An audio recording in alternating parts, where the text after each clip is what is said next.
This is the Bengals Pulse, the heartbeat of our victorious Cincinnati Bengals. Can't miss player. I really do. And a lot of people think I'm crazy. I think when he gets on the field, he's going to produce. He's going to produce at a high level. They are almost unbeatable in December and January.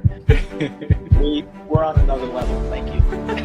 And I am going to become the first Bengals broadcaster to call a Super Bowl title. It's happening. Yes. It's happening this year. In a row, Mon. 10 in a row.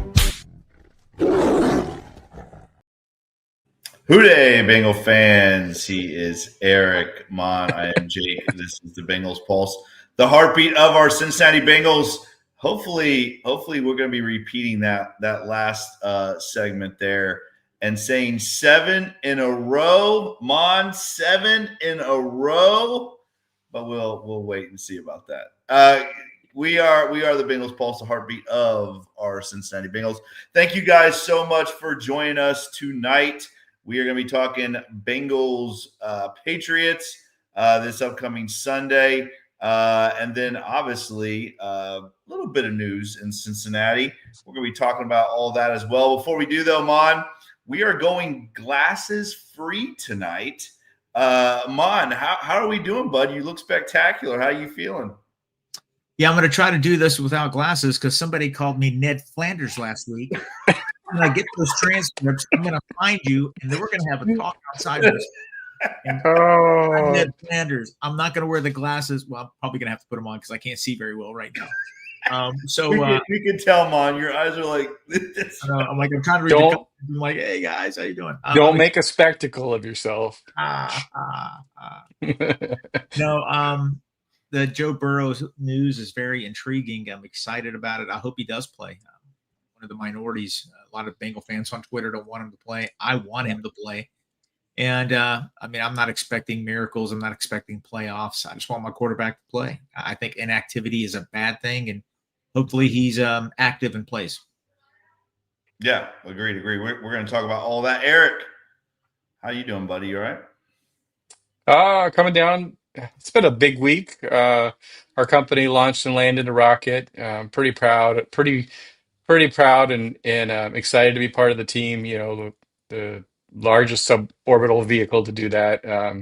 Pretty exciting. So it's been really, really busy, and we're going to be really, really busy to come. So, a lot of big news going out there, and the Burrow news is just the icing on the cake. We're going to get into that though, but I want to throw it to Coach Jake. I don't think you get to comment on this because we were chewing out the front office, but I want to give Coach Jake his flowers. His team fell one game short of the championship again, but an amazing run. So I'm going to throw it to Jake because I think you need to take a minute or two to talk about your team's accomplishments because you came really close to Pete off of.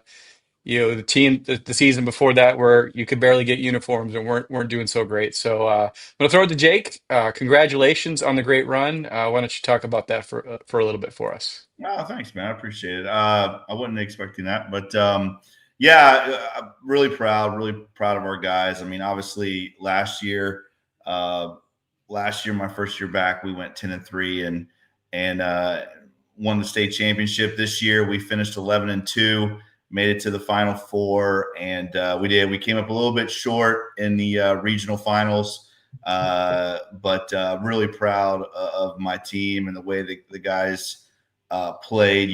Football is a crazy sport, right?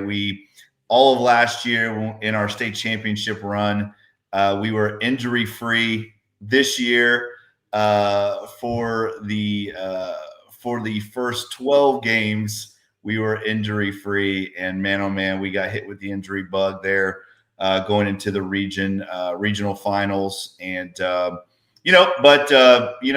things happen. That's part of football. And we had a lot of young guys playing. We played a really good football team, a team from close to Miami, American Heritage. Patrick Surtain, the corner for the Denver Broncos, his brother's on that team. So, wow, real good player. He was impressive. But our guys, man, I'll tell you what, you guys have seen us.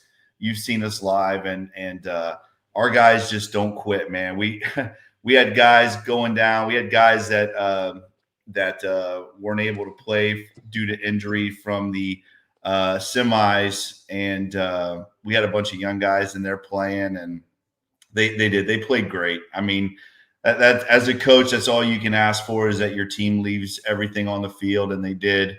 I was so proud of them, and obviously the direction of our program is very exciting.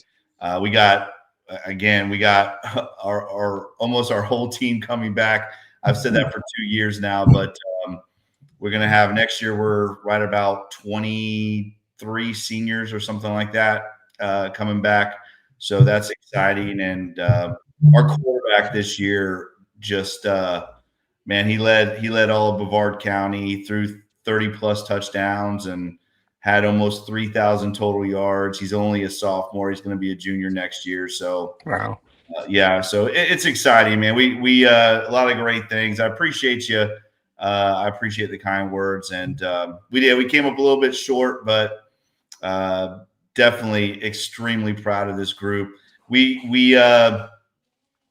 Let's see here. Since I've been back, we have played 25 games. We've won 21 of them. These last 2 years, we are the winningest team in Brevard County, which you guys know, the county we live in. Big deal. Yeah. 14 high schools in our county. And these last 2 years, we are the winningest program. So, yes, we've come a long way, and better things to come. We will be back there next year, I promise you. But yeah, shout out to all my players, all of my coaches. I could not tell you how proud I am, how much I love all those guys. They just, man, it's just a great group of coaches, great group of players. We'll be back for sure. Yeah. No, that's a really young group. Yeah. We know they're all big Bengals Pulse fans too. So shout out to all of your players and congratulations to the whole team. So now let's get to the big news that everybody's here for. We thought we were coming into a ho-hum pregame type of podcast here, but breaking news Wednesday and into Thursday, Joe Burrow took all the snaps yesterday in practice and took quite a few snaps today. From what I hear, he was a full participant. I don't know how much he split with Joe Flacco, but let's talk about it, guys. Is Joe Burrow coming back like to face the Patriots? Mon, what are your thoughts and what are you seeing out of the news reports out of Cincinnati? Just reading what everybody else is reading. I guess T. Higgins said today that he looks good, like he was before the injury. I expect him to start and play. I expect the Bengals to activate him, and I think he's going to play. I'm glad he's playing. A lot of people are worried about injuries. You know what? We're always going to be worried about injuries because of his history. Yeah. You can't be afraid. You got to play him. And I understand it's 3-7. It's a long shot to make the playoffs. You can't have a player, take Joe Burrow, as great as he is, a year off. It can be detrimental to his career. Inactivity is not a good thing. He needs to come out and play. And it could be a springboard into a great 2026. And we can't be afraid of injuries. We can't. And I don't think we should be. If he's healthy, come out and play. I think it's going to energize the whole team. We're still going to have our weaknesses. Our defense is what it is. But you know what? A superstar player like Joe Burrow, he's a top 10 NFL player. I'm not saying quarterback, NFL player. It's going to energize that team. Everybody's going to play harder. The offensive line is going to play harder. The defensive line is going to play harder. I expect the whole team to be better. I don't know if it's going to equate to a win this week, but hey, if he starts, I expect some good results this week, and I hope he does. Jake, what are your thoughts? I'll take it a step further. He's still the best quarterback in this league. I think his talent is unmatched when it comes to playing the position, and I agree with Mon. I know it's kind of dicey. I think we all kind of feel that way. There's probably some nervousness about should Joe Burrow play, where we're at, how bad this defense is. But Joe Burrow is a competitor, and I think it says a lot about him as a leader on this team and his character as well. I mean, obviously, we all know what type of player he is and the competitor he is. Joe Burrow playing for this team gives this team the best chance to win. And that's just the way it is. That's the bottom line. I agree with Mon. I think this will give the team a boost.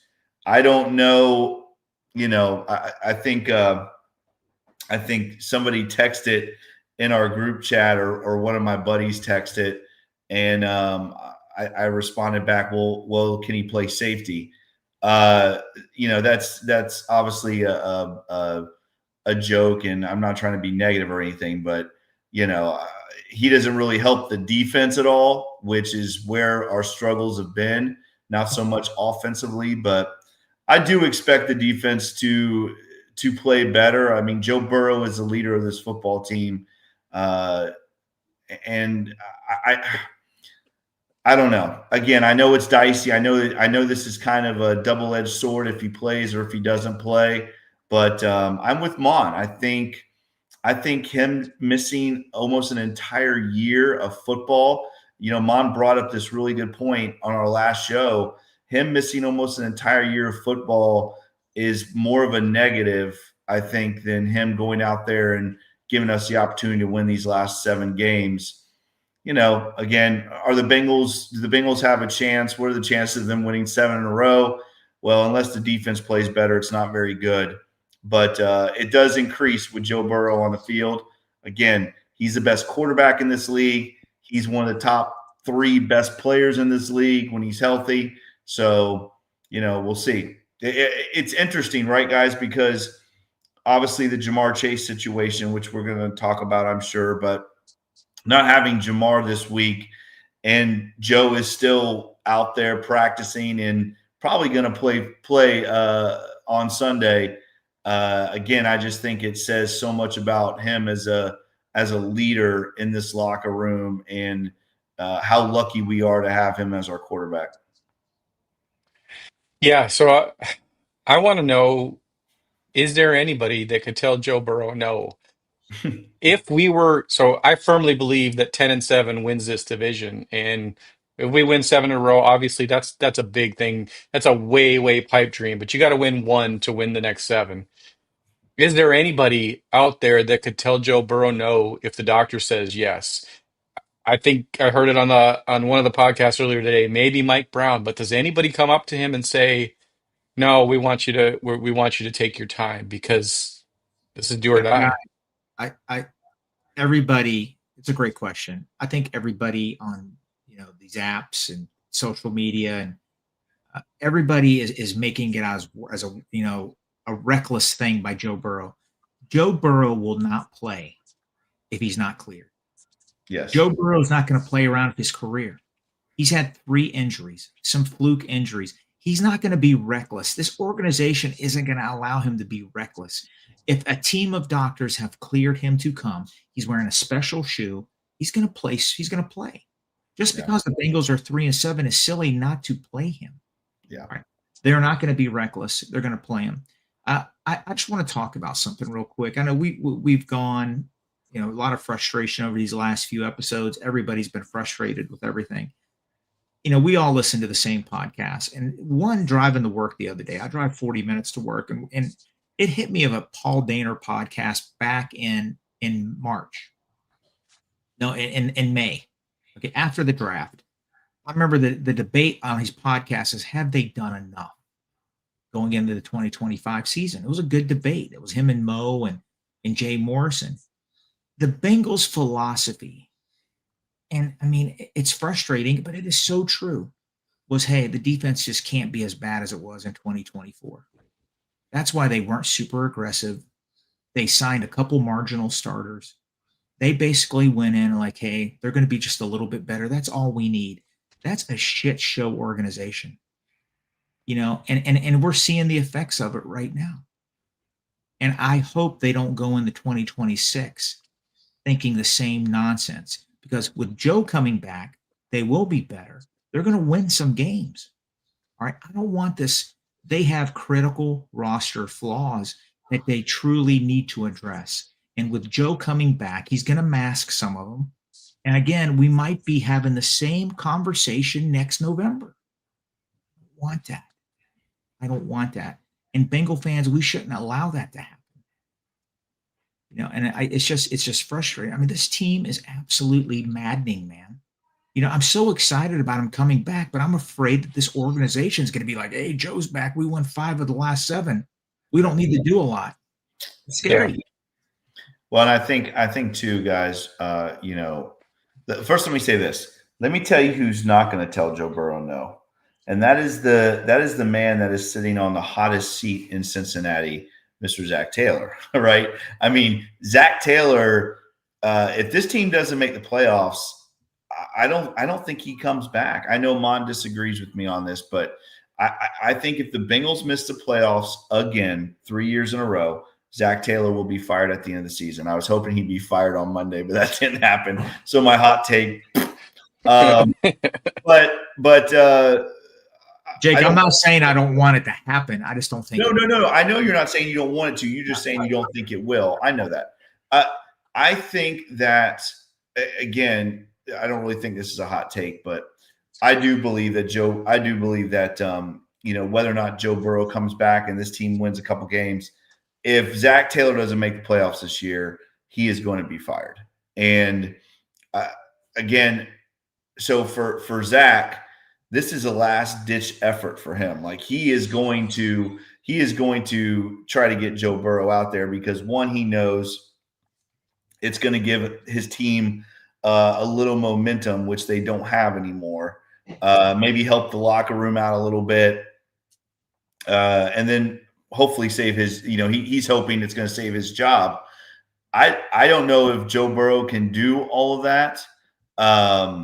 But I do think that Zack Taylor is one that will not tell Joe no. Joe Burrow, guys, he was a full participant today. He was a full participant yesterday.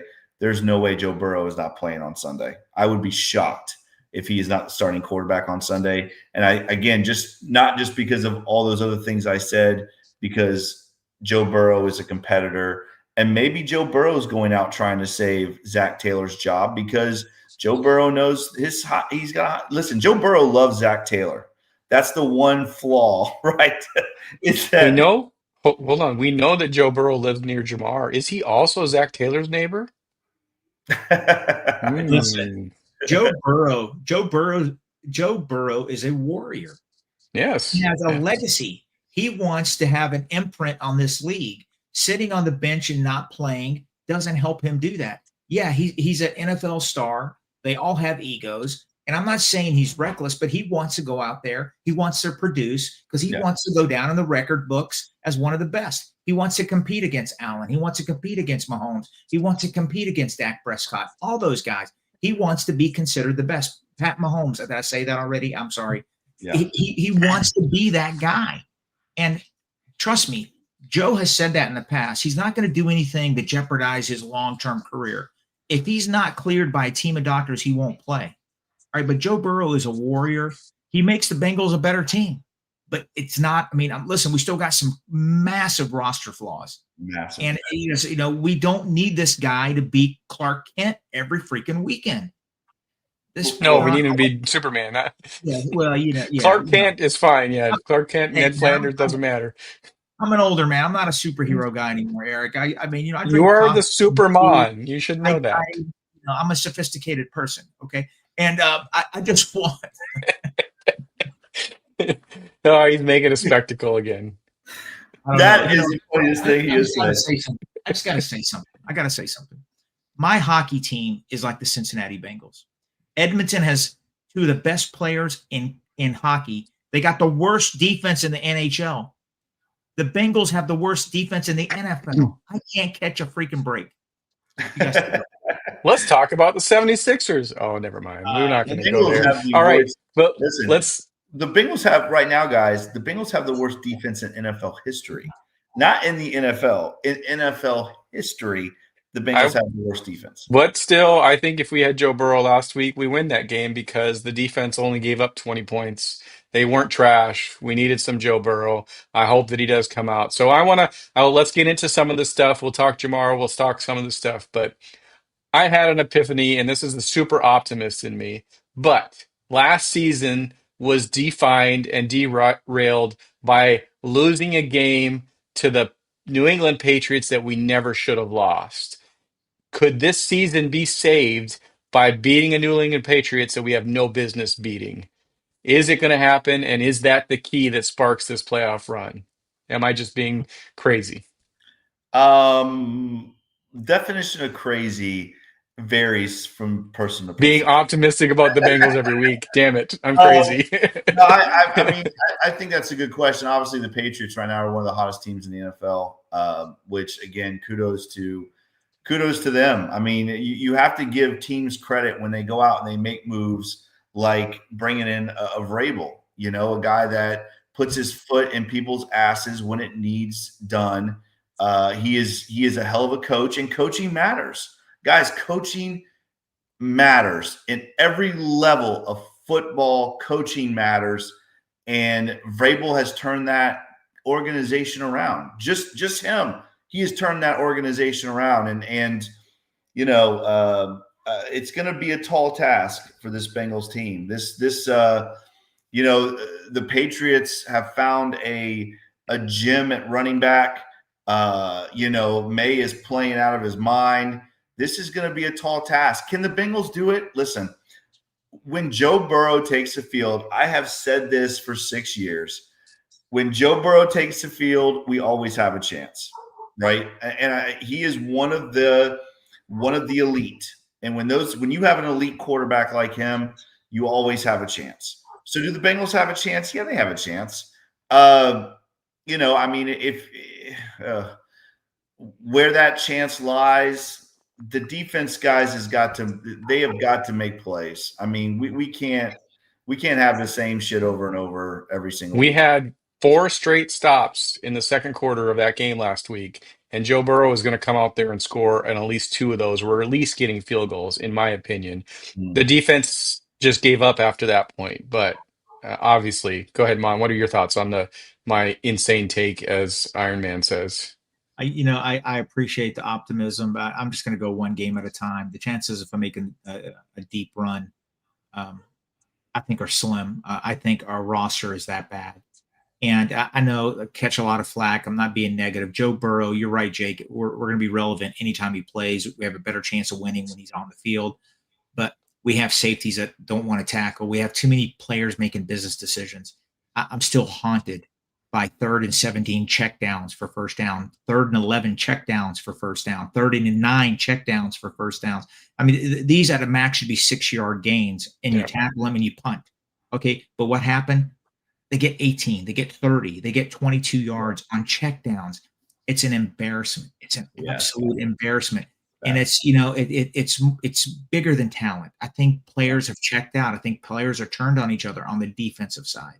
There is a lack of toughness on the Bengals, and that's where the Patriots are going to hurt us. They're a physically dominating team. They have the persona of their coach. They're going to come out and try to punch us in the mouth. Now, I'm waiting for for our nuts to drop once this year, and we come out and we start punching back. That's what I'm waiting for. I'm waiting for that. I mean, I'm sorry about that. But I'm waiting for us. It's the truth. I'm waiting for us to come out and actually, instead of getting pushed around, push back. And I haven't seen it, man. I'm sorry. I really haven't seen it this year. And I think the Trey Hendrickson, not having Trey Hendrickson again, is just so detrimental, right? Because this offense was able to play at a high level, these last couple weeks. But without Trey Hendrickson, right, without the finisher, this team has just not. Obviously, it hasn't had that spark on defense. Shemar Stewart is just, oh my God, guys! I don't want to use the word bust, but let's throw this on here because Morningstar has had this question quite a bit. So, is it too early to say that Shemar Stewart is bust? And we haven't seen any production out of him this year, and now he's to the IR. I mean, he's trending that way. How did you have that all ready to go? Listen, I've got stuff queued up, and I just grateful that you bring it up. Is he a bust? I'm going to say it since I already said it. I'm going to say yes, he is a bust. Listen. I know people are going to be like, Jake, it's way too early. Listen, guys, I said this when we drafted him, when I had my crash out meltdown, and people were like, Jake, don't crash Which out. crash out? I know. Jake, don't crash out. Shemar Stewart, give him a chance, and yada, yada, yada. This guy did not produce at the college level. What would make anyone think that he would go into the NFL and produce? This guy has been, I'm going to say this right now. This is a crazy take, but it is factual. This guy is possibly one of the biggest busts that we will see the Bengals have made in the draft. And again, listen. We I'm had telling you Achilles right now, Smith, David Klingler, listen. Kajana Carter. Why are you making me go down this rabbit John hole? Carter got hurt. I mean, that's hard to call him a bust. He got hurt. Okay, Achilles Smith, I'll give you Achilles Smith, David and Klingler, who although kicked Boomer out of really town. never been drafted. But I Jermaine Burton. I look at this situation where this is a guy that held out. He talked about how great he was and all this other bullshit that he ran his mouth about, and he comes out and he absolutely does nothing for 9 weeks. I mean, we have had a pretty good sample size to where I think, at his position, guys, Mon, I know you're shaking your head. At his position, usually you'll see some type of production early on from those guys. We have seen zero. I mean, I'm talking about this guy right now, to me, is right up there with Cedric Ogbuehi. Like, it is that. And again, I think that's why the conversation has to be had about Duke Tobin and where he is on the hot seat. Because to me, Duke Tobin has, along with Zack Taylor, set this team up to fail. And it starts with this draft this past year and Shemar Stewart. I mean, we have some of the worst defensive players in the NFL right now, and they were all drafted in this year's draft. It was again, guys, we talk about the Cedric Ogbuehi, Jake Fisher draft in 2015. Guys, the 2025 draft is looking to be worse. I'm just going to say it. It is what it is. So I got an opinion, but Mon clearly has opinion. So let's go to Mon first. Your rebuttal, Mon? I'm not going to disagree with you. It's been a disastrous rookie year for a lot of our rookies, including Shemar. Jake, he's played 6 games. It's been a terrible 6 games. How can you call him a bust after 6 games? I mean, that's absolutely silly talk. It's not silly. It is silly talk. He's played 6 NFL games. I think part of that is because he's only played 6 and he's gone. He didn't register a tackle, Mon. Let's have this conversation year 2 or 3. Oh, I mean, I think it's over the top. Okay, so Mon's point, it's too early to call him a bust. That's fine. That's a fair point. It's too early. We don't know. I am going to label him a bust, and I'm going to label him a bust as long as he is a Bengal. Oh, yeah. Take your celestial tea now. Jeez. Sleepy Out time. of this world. Okay, Oh. I'm going to label him a bust as long as he's a Cincinnati Bengal. Why? Bengals have proven time and time again that they cannot develop talent, and yet they keep going out here and taking these project guys, thinking they can take them from a 70% player and make them into a 100% player. The Bengals do not have the ability to do that. They don't have anybody on the staff, especially for the defense, to do that. If you get somebody that's 90% developed and you need to refine him, the Bengals can do it. They cannot turn a good player into a great player. They've proven it time and time again. He's going to be a bust because we can't do it. His rookie year has been terrible. I agree. The games he's played, it's been horrible, but I just don't want to call him a bust yet. Mon, let me just say this. And I know we got to move on, but Mon, I just want to say this. And I think you can agree with me here. Positionally, I'm talking about positionally, right? The quarterback position. If he came out, let's say he was a quarterback, he comes out and he plays his, whatever it was, 8 or 9 games, and or whatever it was. He comes out and he plays. Let's say he plays 8 games at quarterback, and he doesn't look good, right? I mean, he bad throws, yada yada, picks, all that stuff. The quarterback position is a position where you are expecting there to be learning curves, right? You're expecting there to be, okay, again, I think my point is if he's a quarterback, I'm not calling him a bust. At the position that he plays, Mon, to go out there and look as bad as he's looked, to not even, I think he's registered one tackle. I think I stand corrected. I think he registered one tackle. To go out and not even make an impact at that position, at the defensive end, the edge rusher position, Mon, it's very, very bad. It's very bad. And I know you don't want to think that, because I don't want to either, right? Because we need a guy like him to be good, because they're expecting him to replace Trey Hendrickson. But at that position, Mon, who on that? I mean, Val, I get what you're saying, and I can't disagree with you, because the stats are the stats, and you're right. Who else on that defensive line has excelled that's not Trey Hendrickson? Is it a system issue? Is it a system issue? I don't know. Has anybody else done anything? Look at Joseph Ossai. Look at Joseph Ossai. What's Joseph Ossai done in his career? He's got us some situational sacks. Well, I mean, got us 15 yards that cost us a Super Bowl. Miles Murphy's played 2 good games in a row. But what I'm trying to say, is it a defense issue? Is it? Well, that's my point, Mon. We haven't developed any of these guys. I don't feel comfortable saying he's a bust, because I think 6 games. I think people need time to develop. I mean, we have a lot of history, past Bengal history. Tyler Boyd, Jesse Bates, these guys struggled the first couple of years, and they turned out to be really good players. Those are different positions, though, right? Those are positions where there's leeway. That's all I'm saying. You look at a guy look at Renard Wilson. Remember Renard Wilson? Remember Renard Wilson this is the same type of situation. And although Renard Wilson produced in college, this is the difference. Renard Wilson, again, at that position, he never showed those instinctual ability to play that defensive end edge rusher position.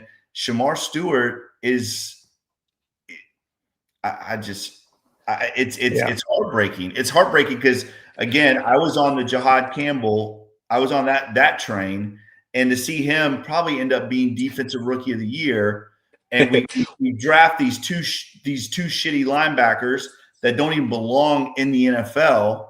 And then we got Shemar Stewart on top of that. I mean, for this draft alone, Duke Tobin should be fired. For this draft. Would Jihad be a bust if he was on us? Who knows? It's hard to say. Let's get into some of the stuff, though. I want to get into some of the game topics before we go into our predictions. An easy transition here. Maisha brings this up as well. The Trey Hendrickson, why isn't Trey playing if cleared? So news did come out this week that Trey Hendrickson has an injury that's going to require off-season surgery. They didn't go into details on what it was, but it sounded kind of like a sports hernia.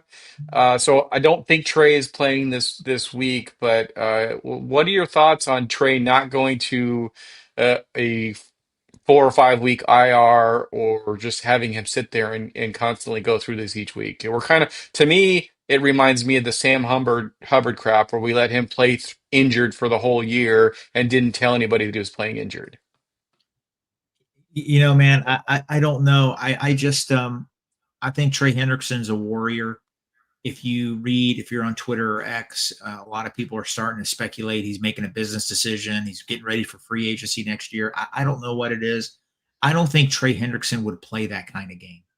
You know, he came back a little early from that injury. You saw that hit in the what game was that? Was it the Jets game?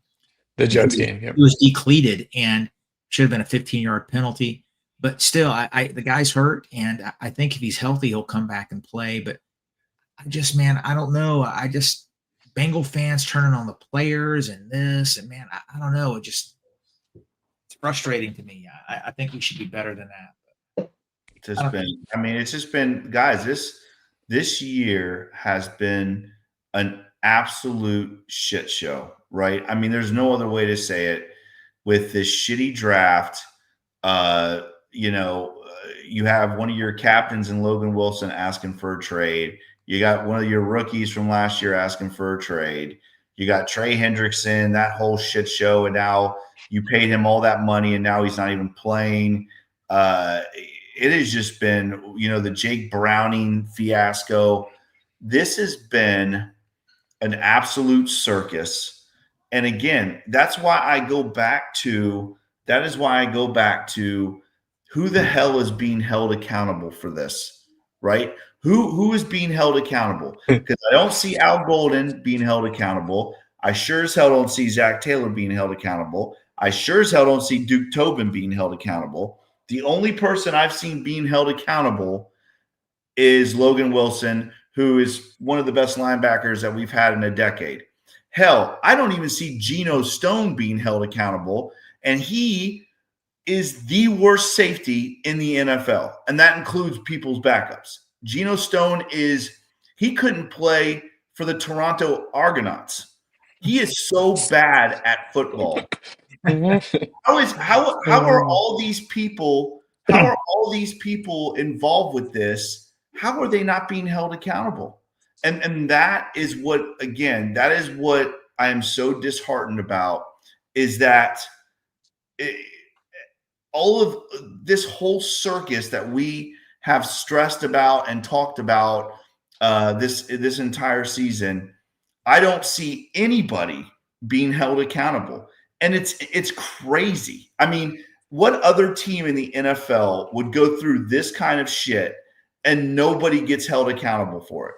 Even the worst teams in the NFL. Shit, the Tennessee Titans fired their coach after 3 weeks.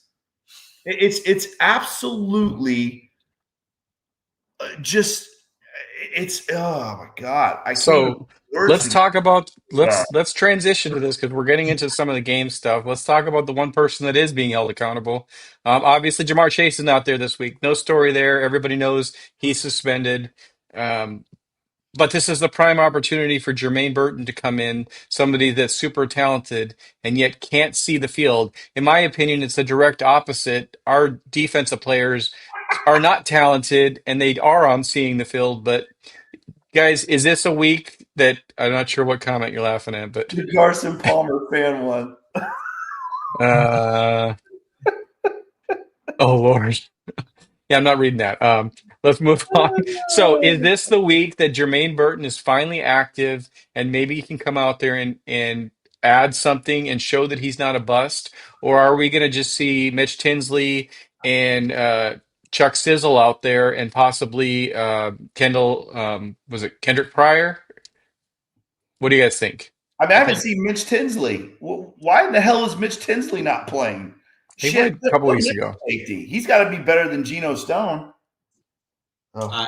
I think the Bengals are going to try to run the ball a lot, especially if Joe comes back, trying to ease him back into it. And Jamar Chase being out, but Chuck Sizzle, Tinsley, all the above. I mean, honestly, they mentioned it last night on Ace and Zim show. If Jermaine Burton's not activated this week, just cut the guy. Right? Listen, I get it. He's high maintenance. He's got baggage. Just activate the guy. Let him play. Because your star players out, you're going to need talent there. Let him play. Jake, if you really want accountability with the Bengals, it's not going to happen until January 5, 2026. That's going to be the Monday after the final game. And if you see any changes, it's going to happen then. It's not going to happen before. But Black Monday is going to happen, and maybe one of our coaches might get canned then. I don't know how that's going to shake out. You know how the Bengals operate. I get the frustration, though. I agree with you. I agree with you 100% on the Geno Stone thing. I can't believe it. This team has started 2 rookie linebackers, and we know how they're playing. Yeah. They started 2 rookie guards, 2 rookie guards that have done well, but hey, they still got a ways to go. These rookie guards, they're trending up, but they're not the finished product. But, buddy, they keep on watching out Jordan Battle and Geno Stone. Geno Stone, I said it last week, we're playing with 9 people on defense. Yes. 9. Yes. Because Bear Carter is that bad right now. I still have hopes for him. And Geno Stone is what he is. Tell me right now, Dijon Anthony is going to be any worse. Well, but not Dijon Anthony, because he was on IR. But Tyson Anderson is the special teams player of the year. He knows how to tackle. He knows how to take good angles. He knows how to pursue. What the hell is he doing that they won't put him out there at safety? What the hell? Eric, listen. This is where we are, right, with Duke Tobin and his sorry ass. This is where we are with that, right? Is that how bad of a look, right? Duke Tobin he's the Tyson Anderson, all those guys were drafted under Duke Tobin. How bad of a look is it that Tyson Anderson cannot play over Geno Stone? And again, I don't know if Tyson Anderson's in the doghouse, but he plays all special teams. I don't know what the situation is. Listen, you guys know I'm not a DeJohn Anthony guy, but I would, as soon as he got cleared, I would have benched Geno Stone and say, DeJohn, you are our new starting safety. I don't even care how good you are. He should have been a starting safety from day one. Geno Stone is what he is. He was a bad tackler in college. He was a bad tackler with the Ravens. He's not athletic. The only reason he's on the team is because he picked off Joe Burrow in that one game. Kyle Hamilton made him. Now, concerning, I don't know. It doesn't make any sense. They've gone to the youth movement, but they won't go to the youth movement at safety. Where it needs to be. They're not going to the youth movement where it should be. It shouldn't have been at linebacker. At guard, yes, it should have been at guard. It shouldn't have been at linebacker. Logan Wilson and Jermaine Pratt right now on this football team, this team probably has 3 more wins. With Logan Wilson and Jermaine Pratt starting at linebacker, this team probably has 3 more wins. You are looking right now at a situation where either Tyson Anderson is, well, 3 things. 1, Tyson Anderson is just that bad of a football player. 2, like you said, Mon, the Bengals are unwilling to bench Geno Stone because they're paying him $5-6 million a year and they'll look like a bunch of idiots. Or 3, Tyson Anderson has stolen somebody's sandwiches and pissed somebody off and is in the doghouse. Those are the only 3 things that would make any sense onto why Geno Stone is run out there every single week and Tyson Anderson is sitting on the bench. It's the craziest thing in the world that Geno Stone is playing week after week. You trade first you bench Logan Wilson, then you trade him, and you've got these 2 rookie linebackers out there playing that don't belong on the field right now, that have no clue what they're doing, but you still run out Geno Stone out there, who is by far the worst player on this defense. And that's saying a lot. This is historically the worst defense to ever take the field in the NFL, and Geno Stone is the worst player on that defense. I know we're harping. We're not really getting to the meat and potatoes of what we need to talk to. I just want to go a little rant here. Zach's neighbor. For the people out there that think, oh, you know what, you're not giving them a chance, you're being overly negative and all this stuff. After what we saw last year, top 10 all-time year for a quarterback in the NFL in Joe Burrow, Triple Crown winner Jamar Chase, T. Higgins playing well enough to earn another big contract, Trey Hendrickson 17.5 sacks. That wasn't enough to get you in the playoffs. So what do? You go into the offseason and you're ho-hum about it. You're just like, hey, it can't be as bad as 2024. We're going to be better with a new coach. Couple marginal players, and it backfired on them. Yeah. And what makes it worse, the morons that are making the decisions to start players. I'm not against Demetrius Knight and Barrett Carter playing a lot. I want them to play a lot. We bitched about rookies not playing a lot and young players, but get them in there with a Pratt, get them in there with a Logan Wilson, get them in there with some veterans. Instead, they're having to carry everything. And buddy, they are struggling. It's some of the worst linebacker play I've ever seen.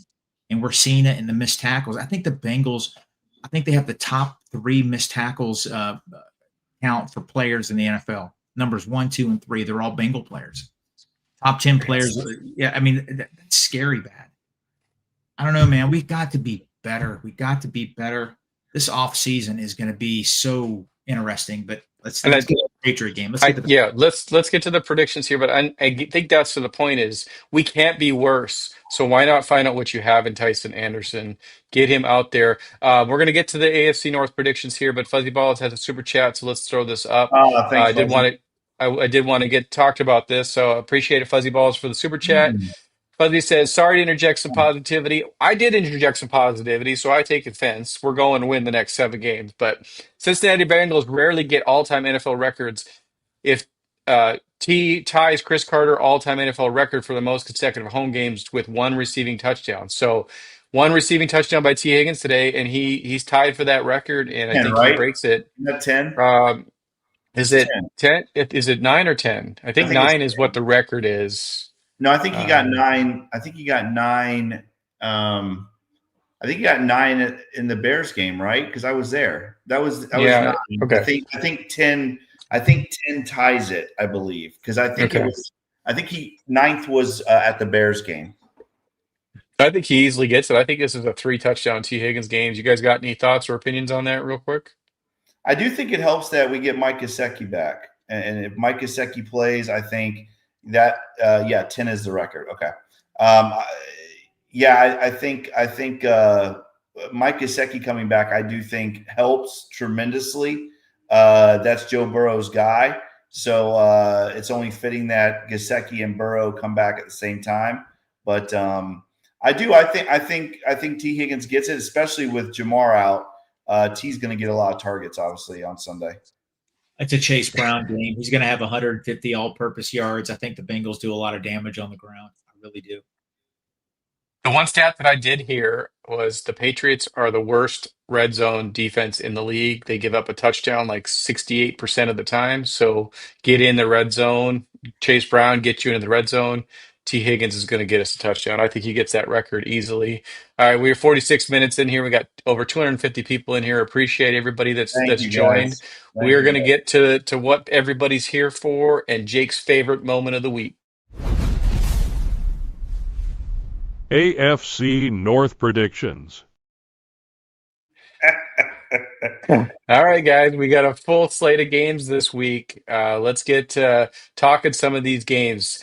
The Pittsburgh Steelers travel to Chicago to take on the surprisingly good Bears. Is this another one of those seasons where we lose to a team that we thought was going to be garbage, but actually is doing really good? What are you guys' thoughts and your predictions? Steelers at Bears. Jake, why don't you go first? Listen. I'm going to tell you right now, the Bears are a good football team. They are finding ways to win. Listen, guys, again, I said it earlier in the show, coaching matters.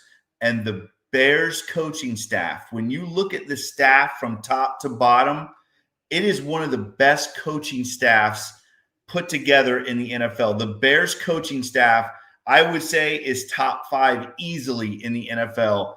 Again, you can see it on the field. They find ways to win football games. This is the same dog shit Bears team that you saw last year play. Same players, better coaching staff. Coaching matters, Bengals. It matters. The Bears win this game easily.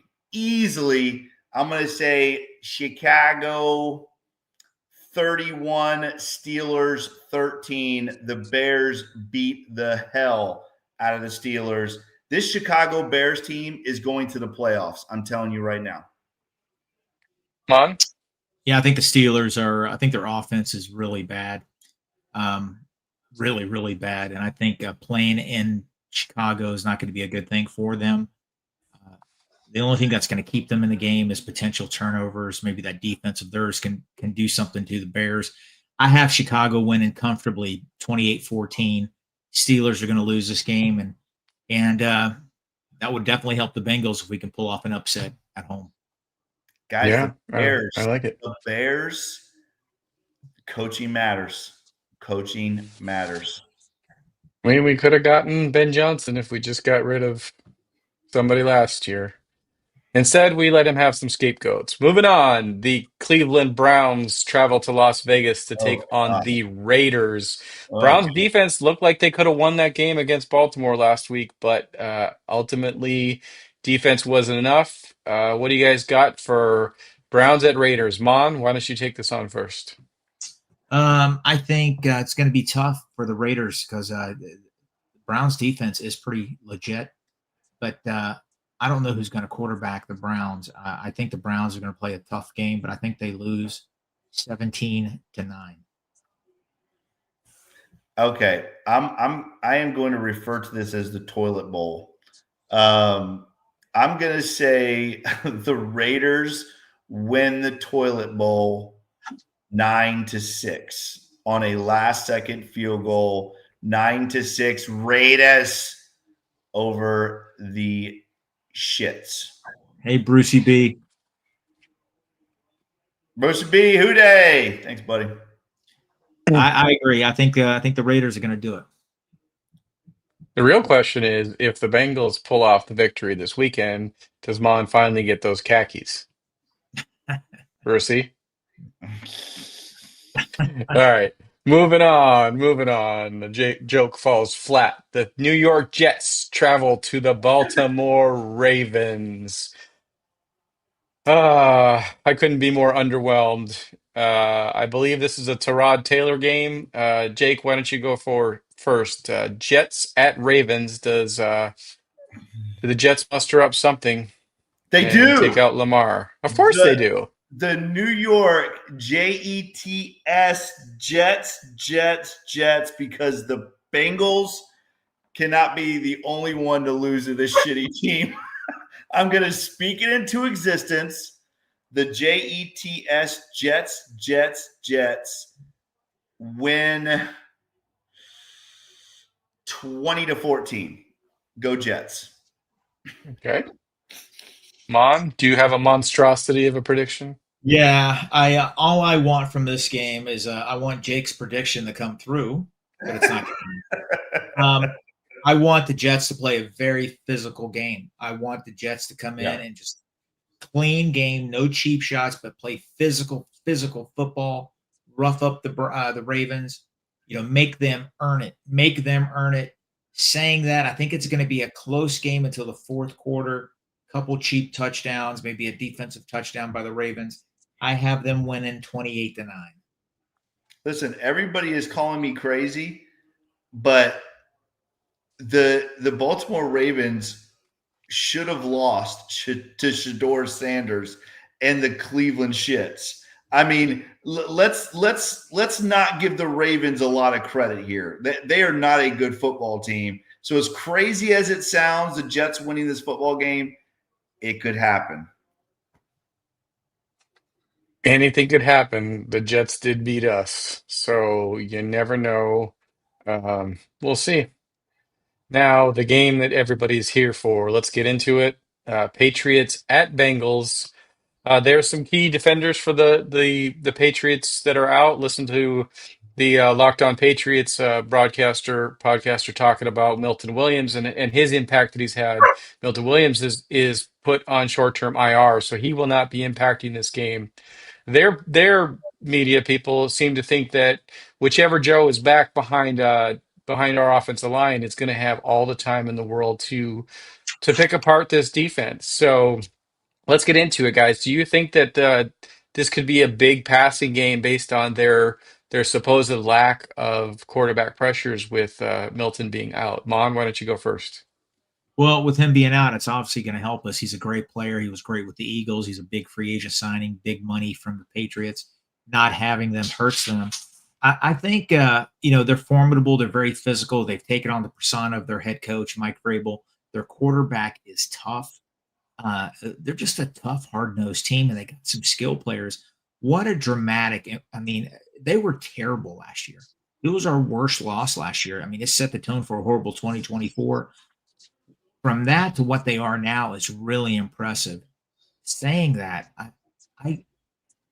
it's not a homer take. I really think our team's going to play hard. I think the Bengals. I think they're going to play their best defensive game of 2025 this Sunday at Paycor. They are. Are we giving our actual prediction of the whole game right now? Or are we just talking about offense? Let's talk about it a little bit, then we'll give it. Okay. Yeah. I mean, I really think the Pats are coming in heavy favorites. Cincinnati's a double-digit home underdog, which is stunning. Is it seven? Is it double digits? No, it was 8. Okay, and then today, when the Joe Burrow news came out, it went to 6.5. Okay, well, being a home dog, more than 5 points, I don't think that's a good look. The Patriots are formidable. I like what you said earlier, Eric. I think in a way the Bengals are gonna, they're gonna reverse what happened last year. we're going to hurt the Patriots. We're going to pay them back for what they did to us week 1. All right, they're in a dogfight with the Bills. The Cincinnati Bengals are going to win this game. They're going to win it 28-21. It's going to be a hard-fought game. We're going to get that unconventional touchdown, and we're going to win. Expect Chase Brown to have at least 150 all-purpose yards. Taj Brooks is going to surprise on a few runs. We're going to play keep away. Bengals are going to win. The defense is going to make some key stops for us. So I want Jake to talk about this because Drake May, everybody's talking about having a MVP like season, almost a Joe Burrow second season type jump. I'm a very, very nervous because, all he has to do is find the open receivers across the middles, and our linebackers or our safeties aren't going to be able to tackle him. Travion Henderson, dude's a beast. I have heard some Patriots fans that have been happy because he's boom or bust. But you know what? Against the Bengals defense, it's a lot more boom and very, very little bust. So, Jake, why don't you talk about what you think about this game? But tell me, do you think there's any way we can contain Drake May or Henderson? Not to mention Diggs too. Sorry. Well, I think to me Henderson is much more scary than Drake May. Drake May, you're right. I mean, 20 touchdowns to 5 picks. He's got almost 3,000 yards passing already. He's having a very Burrow-esque sophomore season. But dude, Henderson, which I'm sure we have a lot of Ohio State fans in our chat, he's a dude. Like this guy, guys. He is big, he is physical, and he is fast. And I said on draft night, the Browns picked the wrong Ohio State running back, and I was right again. This guy is absolutely a stud, and to me, he is what makes this team scary. He averages almost 5 yards a carry. Guys, this guy, when he touches the ball, he is electric. This Bengals defense, that's what scares me, right, is how bad we are at tackling our linebackers versus this running back. This style of running back is not a good matchup for us. Again, Drake May is a great quarterback. He's definitely having an incredible sophomore season. But the Bengals have got to stop the run. And again, just like I talk about every week with this team, the matchup is never the Bengals offense versus the opponent's defense. The matchup will always be, can this defense play NFL-style football and be physical and tackle and fit the run? And again, Mon said it earlier. I hope what Mon says comes true. The Bengals have their best defensive performance. I just think this is a bad matchup for the Bengals. I'm going to pick them, of course. But this running game from the New England Patriots, guys, is serious. Remember when they had Corey Dillon? Remember how they ran the football with Corey Dillon, how physical they were? That is what the Bengals are going to see on Sunday.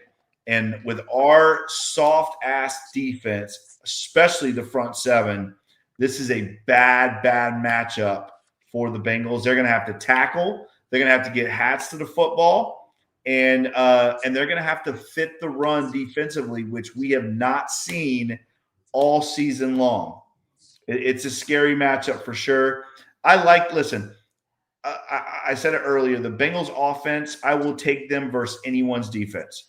If Joe Burrow lines up, if Joe Flacco lines up, our offense is one of the best in the NFL. To me, that's never a matchup situation, but our defense is always going to be. If the Bengals can hold the Patriots to under 21 points, 21 or under, the Bengals will win this football game. I got to say something real quick. Our next few games, we play the Patriots in Cincinnati, at Baltimore, at Buffalo, the Ravens again in Cincinnati. We play the Dolphins. That's the easy part of our schedule. But our next four of our games are murderer's row. If we get smoked in every one of those games and non-competitive, what Jake has been saying the last 3 weeks does need to happen before January 5, before Black Monday. If we are not competitive and get smoked in all those games, it's going to be ugly. Yeah. It's going to be ugly. If we aren't even competitive, it's going to be heads need to roll. If we lose on Sunday and on Thanksgiving, they need to take that extended bye and they need to make it happen then. We push for it before after that Thursday loss, or that Thursday whatever bye week loss. That's when it should happen. Jake, you didn't give us your predictions. What were you predicting? Oh, Mon didn't either. Mon didn't give you. Mon said 28-21 Bengals. Oh, he did. Okay. All right. I missed that. Sorry. I'm gonna say. Oh man, I just said that the Bengals have to hold them to 21 or under. So I'm gonna say the Bengals win 31-21. All right. So I never give predictions. I'll take and maybe that's the problem. Cincinnati Bengals 47, New England Patriots 33. This is going to be Joe Burrow. This is Joe Burrow's return. We got another super chat. Once again, we talked about firing Zack Taylor. We've gone negative. Let's go to Fuzzy's last super chat. Let's talk about if Joe Burrow has 5 or more seconds and no defense can stop him. I agree. I think he's going to have 3 to 5 seconds this week. I agree. Let me get you guys. Okay, let's go. I just said 47 points we're going to put up. Joe goes for 373 tomorrow, 3 touchdowns, 47 points. You guys got any predictions for if it's Joe Burrow out there? Let's just take the last names out. Whatever Joe is there, 373 yards passing, 3 touchdowns. You guys got any predictions? If Joe plays, I think the whole team will play better. He's not going to make a roster that doesn't have a lot of talented players. He's not going to make them super athletic. But I think effort-wise, I think attention to detail, I think with Joe out there, I think everybody's going to be a little better, including the defense. I don't think Joe is going to throw the ball 40 times a game, at least not right away. I think they're going to lean on the running game. I think the running game has been a lot better recently. And I think Cincinnati is I think Joe might throw the ball 27, 28 times, and they're going to run the ball. They're going to run ball. And I'm telling you right now, I have a feeling this defense is going to be better.